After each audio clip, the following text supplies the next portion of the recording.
ਡੰਡਾ ਸੀਗਾ, ਸੋਟਾ ਸੀਗਾ, ਈਂਟ ਸੀਗੀ ਔਰ ਈਵਨ ਕਿ ਟਾਇਲ ਸੀਗੀ ਜਿਹੜੀ ਉਹਨਾਂ ਮਾਰਦੇ ਰਹੇ ਉਹਦੇ ਹੱਥਾਂ ਤੇ, ਲੱਤਾਂ ਤੇ, ਸਿਰ ਤੇ। ਉਹ ਭਰਾਵਾਂ ਨੇ ਸਾਰਾ ਪਲਾਨ ਕੀਤਾ। ਉਹਨਾਂ ਨੇ ਇਹਨੂੰ ਮਾਰਿਆ ਬੜੀ ਬੇਦਰਦੀ ਨਾਲ।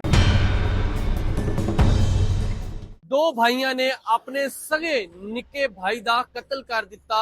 कत्ल दी असल कहानी की है। मैं मुआजम जट ते तुसी वेख रहे हो जुर्म कहानी। 28/1/2026 ਨੂੰ FIR ਦਰਜ ਹੁੰਦੀ ਹੈ ਜਿਹਦੇ ਵਿੱਚ ਅਬਦੁਲ ਰਹਿਮਾਨ ਦਾ ਕਤਲ ਕਰਕੇ ਕੋਈ ਸਿੱਟ ਜਾਂਦਾ ਹੈ। ਉਹਦੇ ਭਾਈ ਦੀ ਫਰਹਾਨ ਦੀ ਮਦਈਅਤ ਦੇ ਵਿੱਚ FIR ਦਰਜ ਕੀਤੀ ਜਾਂਦੀ ਹੈ। ਇਸ ਤੋਂ ਬਾਅਦ ਕੀ ਵਕੂਆ ਹੁੰਦਾ ਹੈ, ਕਿਸ ਤਰ੍ਹਾਂ ਅਬਦੁਲ ਰਹਿਮਾਨ ਦਾ ਕਤਲ ਹੁੰਦਾ ਹੈ ਔਰ ਇਹਦਾ ਕਾਤਲ ਕੌਣ ਹੁੰਦਾ ਹੈ। ਅਸੀਂ ਥਾਣਾ ਪੁਲਿਸ ਸਟੇਸ਼ਨ ਸਦਰ ਦੇ ਵਿੱਚ ਪਹੁੰਚੇ ਹਾਂ ਔਰ ਇੱਥੇ SHO ਨਾਲ ਗੱਲਬਾਤ ਕਰਾਂਗੇ ਕਿਸ ਤਰ੍ਹਾਂ ਇਹ ਕਤਲ ਹੁੰਦਾ ਹੈ ਔਰ ਕਾਤਲ ਕਿਸ ਤਰ੍ਹਾਂ ਫੜੇ ਜਾਂਦੇ ਨੇ, ਕਾਤਲ ਉਹਨਾਂ ਦੇ ਹੈ ਕੌਣ ਸੀਗੇ, ਕਤਲ ਕੀਤਾ ਕਿਉਂ ਸੀ। ਸਾਰੀ ਗੱਲਬਾਤ ਇਸ ਪ੍ਰੋਗਰਾਮ ਦੇ ਵਿੱਚ ਤੁਹਾਨੂੰ ਦਿਖਾਵਾਂਗੇ। ਆਓ ਫਿਰ ਆਪਾਂ ਚੱਲਦੇ ਹਾਂ ਥਾਣੇ, ਉੱਥੇ ਜਾ ਕੇ ਸਾਰੀ ਇੱਕ ਗੱਲਬਾਤ ਹੋਏਗੀ। ਦੋ ਭਰਾਵਾਂ ਨੇ ਆਪਣੇ ਇੱਕ ਭਰਾ ਨੂੰ ਕਤਲ ਕਰ ਦਿੱਤਾ। ਇਹਦੀ ਕੀ ਵਜ੍ਹਾ ਸੀ, ਸਾਰੀ ਗੱਲਬਾਤ ਅਸੀਂ ਕਰਦੇ ਹਾਂ। SHO ਮੁਹੰਮਦ ਅਲੀ ਥਾਣਾ ਸਦਰ ਦੇ ਸਾਡੇ ਨਾਲ ਮੌਜੂਦ ਨੇ ਔਰ ਇਹਨਾਂ ਨੇ ਦਿਨਾਂ ਵਿੱਚ ਨਹੀਂ ਘੰਟਿਆਂ ਦੇ ਵਿੱਚ ਮੁਲਜ਼ਮ ਗ੍ਰਿਫਤਾਰ ਕੀਤੇ। ਕਿਸ ਤਰ੍ਹਾਂ ਗ੍ਰਿਫਤਾਰ ਕੀਤੇ ਔਰ ਕਿਸ ਤਰ੍ਹਾਂ ਇਹਨਾਂ ਨੇ ਆਪਣੇ ਭਰਾ ਦਾ ਕਤਲ ਕੀਤਾ। अस्सलाम वालेकुम। ਵਾਲੇਕੁਮ ਸਲਾਮ। भाईजान की हाल चाल ਤੁਹਾਡਾ ਠੀਕ ਠਾਕ? ਅਲਹਮਦੁਲਿਲਾ ਜੀ, ਮਾਲਕ ਦਾ ਕਰਮ। ਅੱਛਾ ਜੀ, ਇੱਕ ਬਲਾਈਂਡ ਕਤਲ ਸੀਗਾ, ਕਿਸੇ ਨੂੰ ਕੋਈ ਪਤਾ ਨਹੀਂ, ਇੱਕ ਲਾਸ਼ ਡੈੱਡ ਬੋਡੀ ਮਿਲਦੀ ਹੈ ਤੇ ਕਿਸ ਤਰ੍ਹਾਂ ਤੁਹਾਨੂੰ ਫਿਰ ਤੁਸੀਂ ਮੁਲਜ਼ਮਾਂ ਤੱਕ ਪਹੁੰਚਦੇ ਨੇ, ਕਿਸ ਤਰ੍ਹਾਂ ਸਾਰਾ ਵਕੂਆ ਸ਼ੁਰੂ ਹੁੰਦਾ ਹੈ? ਇਹ ਜਿਵੇਂ ਸਾਨੂੰ ਡੈੱਡ ਬਾਡੀ ਮਿਲੀ ਅਸੀਂ ਮੌਕੇ ਤੇ ਪਹੁੰਚੇ ਹਾਂ ਤੇ ਸਾਡੇ ਪੁਰਾਣੇ ਪੁਲਿਸ ਵਾਲੇ ਜਾਂ ਪੁਰਾਣੇ ਜਿਹੜੇ ਰੁਫਕਾ ਵਾ ਉਹਨਾਂ ਦਾ ਵੀ ਕਹਿਣਾ ਹੈ ਔਰ ਟੈਕਨੀਕ ਵੀ ਕਹਿੰਦੀ ਕਿ ਜਦੋਂ ਜਾਇਬ ਕੂਆ ਤੇ ਤੁਸੀਂ ਜਾਂਦੇ ਹੋ ਨਾ, ਜਾਇਬ ਕੂਆ ਚੀਖ ਕੇ ਤੁਹਾਨੂੰ ਦੱਸ ਰਿਹਾ ਹੁੰਦਾ ਹੈ ਕਿ ਇੱਥੇ ਕੀ ਜੁਰਮ ਸਰਜ਼ਦ ਹੋਇਆ ਔਰ ਉਹਦੇ ਸਰਕਮਸਟੈਂਸਿਸ ਕੀ ਸੀ। ਜਿਵੇਂ ਹੀ ਅਸੀਂ ਉੱਥੇ ਪਹੁੰਚੇ, ਬਲਾਈਂਡ ਮਰਡਰ ਸੀਗਾ, ਮਰਨ ਵਾਲੇ ਦਾ ਨਾਮ ਹੀ ਨਹੀਂ ਸੀ ਪਤਾ। ਸਾਡੇ ਅੱਗੇ ਦੋ ਮਾਮਲਾਤ ਦਰਪੇਸ਼ ਸੀਗੇ। ਇੱਕ ਜਿਹੜਾ ਵਾ ਮਰਨ ਵਾਲਾ, ਉਹਦਾ ਨਾਮ ਔਰ ਉਹਦਾ ਜਿਹੜਾ ਵਾ ਪਿੱਛੇ ਜਿੱਥੇ ਰਹਿੰਦਾ ਵਾ ਰਿਹਾਇਸ਼ ਪਜ਼ੀਰ ਆ, ਉਹਨਾਂ ਦਾ ਪਤਾ ਕਰਨਾ ਤਾਂ ਕਿ ਮੁਕੱਦਮਾ ਅੰਦਰਾਜ ਕੀਤਾ ਜਾਵੇ ਔਰ ਫੌਰੀ ਤੌਰ ਤੇ ਪੋਸਟਮਾਰਟਮ ਹੋਵੇ। ਸੈਕੰਡਲੀ ਉਹ ਕਲਪਰੇਟਸ ਜਿਨ੍ਹਾਂ ਨੇ ਇਹਦਾ ਮਰਡਰ ਕੀਤਾ ਹੋਵੇ ਉਹਨਾਂ ਤੱਕ ਪੜਨਾ। ਉਹ ਜਿਵੇਂ ਹੀ ਅਸੀਂ ਫਰਾਂਸਿਕ ਟੀਮਾਂ ਔਰ ਜਦੀਦ ਜਿਹੜੇ ਖਤੂਤ ਤੋਂ ਉਹਨਾਂ ਦੀ ਤਫਤੀਸ਼ ਅਮਲ 'ਚ ਲਿਆਂਦੇ ਹੋਏ ਆ ਤੇ ਅਸੀਂ ਜਿਹੜੀ ਉੱਤੇ ਕਾਰਵਾਈ ਕੀਤੀ। ਉਹ ਜਿਵੇਂ ਪੇਸ਼ਰਫਤ ਹੋਈ ਤੇ ਸਾਨੂੰ ਉਹਦਾ ਇੱਕ ਭਾਈ ਜਿਹੜਾ ਪਿੱਛੇ ਖੜਾ ਹੈ, ਉਮਰ ਸ਼ਹਿਜ਼ਾਦ ਇਹਦਾ ਨਾਮ ਹੈ, ਇਹ ਉਮਰ ਆਸ਼ਿਕ ਇਹਦਾ ਨਾਮ ਹੈ ਔਰ ਉਮਰ ਹੀ ਜਿਹੜਾ ਵਾ ਉਹ ਇਹ ਮੁਦਈ ਮੁਕੱਦਮਾ ਹੈ। ਔਰ ਬਾਅਦ 'ਚ ਅਲਟੀਮੇਟਲੀ ਜਦੋਂ ਅਸੀਂ ਇਹਨੂੰ ਲੈ ਕੇ ਚੱਲੇ ਤੇ ਉਹ ਫਿਰ ਤੁਹਾਨੂੰ ਅਰਜ਼ ਕਰਦਾ ਵਾਂ ਕਿ ਕਿਵੇਂ ਅਸੀਂ ਇਹਨਾਂ ਤੱਕ ਆਪਣੇ।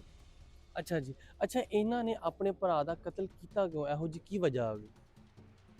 ਬਾਈ ਸੀਗਾ, ਵਿਹਲਾ ਸੀਗਾ ਔਰ ਕੰਮਕਾਰ ਕੋਈ ਨਹੀਂ ਸੀ ਕਰਦਾ। ਇਹ ਮਜ਼ਦੂਰ ਬੰਦੇ ਨੇ, ਘਰ ਦੀਆਂ ਚੀਜ਼ਾਂ ਚੁੱਕ ਲੈਣੀਆਂ ਅਕਸਰੋ ਬੇਸ਼ਤਰ, ਔਰ ਇਹਨਾਂ ਦੇ ਪੈਸੇ ਵਗੈਰਾ ਚੁੱਕ ਲੈਣੇ ਔਰ ਇਹ ਚਪਕਲਸ਼ ਜਾਂ ਨਿੱਕੀ ਨਿੱਕੀ ਲੜਾਈ ਜਿਹੜੀ ਆ ਉਹ ਚੱਲਦੀ ਰਹੀ। ਉਹ ਜਿਹੜੀ ਜਦੋਂ ਇਹ ਚੰਗਾਰੀ ਸੁਲਗਦੀ ਅਲਟੀਮੇਟਲੀ ਜਿਹੜਾ ਫਿਰ ਇੱਕ ਲਾਸਟ ਹੋਇਆ ਜਿਹਦੇ ਨਤੀਜੇ 'ਚ ਇਹਨਾਂ ਨੇ ਆਪਣਾ ਭਾਈ ਦੋਵਾਂ ਨੇ ਰਲ ਕੇ ਮਰਡਰ ਕਰਤਾ। ਅੱਛਾ, ਇਹਨਾਂ ਨੇ ਕਤਲ ਕਿਹਦੇ ਨਾਲ ਕੀਤਾ, ਕਿਹੜੀ ਇਹੋ ਜਿਹੀ ਚੀਜ਼ ਸੀ ਜਾਂ ਕੋਈ ਅਸਲਾ ਸੀ ਜਾਂ ਕੀ ਚੀਜ਼ ਜਿਹਦੇ ਨਾਲ ਇਹਨਾਂ ਨੇ ਕਤਲ ਕੀਤਾ? ਕਿਉਂਕਿ ਉਹਦੀ ਆਖਰੀ ਐਂਟਰੀ ਘਰ ਦੇ ਵਿੱਚ ਤਕਰੀਬਨ ਰਾਤ 1:54 ਤੇ ਸੀ। ਬਿਲਕੁਲ ਸਰਦੀਆਂ ਦੇ ਵਿੱਚ ਹਰ ਬੰਦਾ ਆਪਣੇ ਕਮਰੇ ਦੇ ਵਿੱਚ ਇੰਗੇਜ ਸੀਗਾ, ਰਜ਼ਾਈਆਂ 'ਚ ਵੜਿਆ ਸੀਗਾ ਤੇ ਇਹਨਾਂ ਨੂੰ ਟਾਈਮ ਦੋਵਾਂ ਨੂੰ ਮਿਲ ਗਿਆ। ਜੋ ਇਹਨਾਂ ਦੇ ਹੱਥ ਆਇਆ, ਡੰਡਾ ਸੀਗਾ, ਸੋਟਾ ਸੀਗਾ, ਈਂਟ ਸੀਗੀ ਔਰ ਈਵਨ ਕਿ ਟਾਇਲ ਸੀਗੀ ਜਿਹੜੀ ਉਹਨਾਂ ਮਾਰਦੇ ਰਹੇ ਉਹਦੇ ਹੱਥਾਂ ਤੇ, ਲੱਤਾਂ ਤੇ, ਸਿਰ ਤੇ। ਔਰ ਜਿਹੜੀ ਸਿਰ ਵਾਲੀ ਇੰਜਰੀ ਆ ਉਹ ਕਾਮਨਲੀ ਜਾਂ ਜਿਹੜਾ ਹੁਣ ਨਜ਼ਰ ਆਉਂਦਾ ਇਹ ਹੈ ਕਿ ਉਸ ਵਜ੍ਹਾ ਤੋਂ ਦੀ ਜਿਹੜੀ ਨਾ ਡੈਥ ਵਾਕਿਆ ਹੋਈ। ਅੱਛਾ, ਤੇ ਇਹਨਾਂ ਨੇ ਕਿਸ ਤਰ੍ਹਾਂ ਪਲਾਨ ਬਣਾਇਆ ਕਿ ਅਸੀਂ ਹੁਣ ਲਾਸ਼ ਨੂੰ ਅਸੀਂ ਕਿੱਥੇ ਲੁਕੋ ਕੇ ਆਈਏ, ਕਿਸ ਤਰ੍ਹਾਂ ਇਹਨਾਂ ਨੇ ਉੱਥੇ ਸਿੱਟ ਦਿੱਤੀ, ਕਿ ਇਹਨਾਂ ਦੋਵਾਂ ਭਰਾਵਾਂ ਨੇ ਕਿਸ ਤਰ੍ਹਾਂ ਇਹਨਾਂ ਨੇ ਪਲਾਨ ਕੀਤਾ? ਇਹ ਕਿਉਂਕਿ ਇਹ ਤਿੰਨੋਂ ਹੀ ਸਗੇ ਭਾਈ ਸੀ, ਮਰਨ ਵਾਲਾ ਵੀ ਔਰ ਜਿਹੜੇ ਦੋ ਅਰੈਸਟ ਹੋਏ ਨੇ। ਇਹਨਾਂ ਨੇ ਸੋਚਿਆ ਕਿ ਅਸੀਂ ਆਪਣੇ ਭਾਈ ਨੂੰ ਬਿਠਾ ਕੇ ਲੈ ਕੇ ਜਾਵਾਂਗੇ ਮੋਟਰਸਾਈਕਲ ਤੇ, ਜਿਹੜਾ ਵੀ ਵੇਖੇਗਾ ਉਹਨੂੰ ਇਹੀ ਪਤਾ ਚੱਲੇਗਾ ਕਿ ਬਿਮਾਰ ਠਮਾਰ ਹੈ, ਇਹਨੂੰ ਅਸੀਂ ਕੋਈ ਦਵਾਈ ਦਾਰੂ ਲੈ ਕੇ ਜਾ ਰਹੇ। ਲੇਕਿਨ ਤੁਹਾਨੂੰ ਪਤਾ ਅੱਲਾਹ ਤਾਲਾ ਦੀ ਜ਼ਾਤ ਵੀ ਜਿਹੜੀ ਉਹ ਹੋਰ ਰਹੀਮ ਆ, ਉਹਨੇ ਵੀ ਕਰਮ ਕਰਨਾ ਹੁੰਦਾ ਹੈ ਤੇ ਐਫਰਟ ਅਸੀਂ ਕੀਤੀ ਹੈ, ਕਰਮ ਅੱਲਾਹ ਪਾਕ ਨੇ ਕੀਤਾ ਤੇ ਅਸੀਂ ਜਿਹੜਾ ਵਾ ਸੇਮ ਡੇ ਦੇ ਵਿੱਚ ਇਹਨਾਂ ਨੂੰ ਜਿਹੜਾ ਉਹ ਇਹ ਰਾਉਂਡ ਅਪ ਕਰ ਲਿਆ। ਅੱਛਾ, ਜਿਸ ਦਿਨ ਇਹ ਕਤਲ ਕਰ ਰਹੇ ਸੀ ਇਹਨਾਂ ਦੇ ਘਰ ਦੇ ਵਿੱਚ ਹੋਰ ਕੋਈ ਮਾਂ ਜਾਂ ਕੋਈ ਹੋਰ ਪਿਓ ਕੋਈ ਹੈ ਨਹੀਂ ਸੀ ਇਹਨਾਂ ਦੇ ਘਰ ਦੇ ਵਿੱਚ? ਹਾਂਜੀ, ਇਹਨਾਂ ਦੀ ਵਾਲਦਾ ਘਰ ਸੀਗੀ, ਉਹ ਆਪਣੇ ਕਮਰੇ 'ਚ ਸੁੱਤੇ ਹੋਏ ਸੀਗੇ ਜਾਂ ਇਹਨਾਂ ਦੇ ਜਿਹੜੇ ਪੜੋਸੀ ਨੇ ਉਹ ਆਪਣੇ ਆਪਣੇ ਘਰਾਂ 'ਚ ਸੁੱਤੇ ਕਿਉਂਕਿ ਸਰਦੀਆਂ ਦੀਆਂ ਰਾਤਾਂ ਸੀਗੀਆਂ, 1:45 ਵਜੇ ਦਾ ਟਾਈਮ ਸੀਗਾ। ਹਰ ਬੰਦਾ ਉਸ ਟਾਈਮ ਗੂੜੀ ਜਾਂ ਡਾਢੀ ਨੀਂਦ ਸੁੱਤਾ ਹੁੰਦਾ ਹੈ। ਇਸ ਵਾਸਤੇ ਉਹਨਾਂ ਦੇ ਕੰਨ ਦੇ ਵਿੱਚ ਜਿਹੜੀ ਨਾ ਉਹ ਆਵਾਜ਼ ਨਹੀਂ ਗਈ ਜਾਂ ਚੀਖੋ ਪੁਕਾਰ ਜਾਂ ਰੌਲਾ ਰੱਪਾ ਨਹੀਂ ਪਹੁੰਚਿਆ। ਤੇ ਮਾਂ ਨੂੰ ਇਸ ਗੱਲ ਦਾ ਪਤਾ ਚੱਲਿਆ ਜਾਂ ਮਾਂ ਨੂੰ ਪਹਿਲੇ ਹੀ ਪਤਾ ਸੀ ਕਿ ਇਸ ਤਰ੍ਹਾਂ ਹੋਣ ਲੱਗਾ? ਇਹਨਾਂ ਦੀ ਵਾਲਦਾ ਨੂੰ ਇਹ ਤਾਂ ਪਤਾ ਸੀਗਾ ਕਿ ਇਹ ਬੱਚਿਆਂ ਦੀ ਆਪਸ ਵਿੱਚ ਲੜਾਈ ਝਗੜਾ ਹੁੰਦਾ ਰਹਿੰਦਾ ਹੈ। ਸਭ ਤੋਂ ਛੋਟਾ ਸੀਗਾ, ਸਭ ਤੋਂ ਛੋਟੇ ਵਾਸਤੇ ਜ਼ਿਆਦਾ ਥੋੜ੍ਹਾ ਜਿਹਾ ਸੌਫਟ ਕਾਰਨਰ ਹੁੰਦਾ ਹੈ।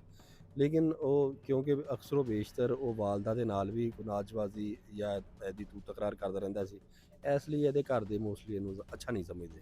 ਬਿਲਕੁਲ ਬਿਲਕੁਲ ਤੁਸੀਂ ਦੇਖਿਆ ਕਿ ਪੂਰੀ ਸਟੋਰੀ ਕਿਸ ਤਰ੍ਹਾਂ ਦੋ ਭਰਾਵਾਂ ਨੇ ਪਲਾਨ ਕੀਤਾ ਸੀਗਾ ਕਿ ਅਸੀਂ ਆਪਣੇ ਨਿੱਕੇ ਭਰਾ ਦਾ ਕਤਲ ਕਰਨਾ ਵਾ ਔਰ ਕਤਲ ਕਦੀ ਛੁਪਦਾ ਨਹੀਂ।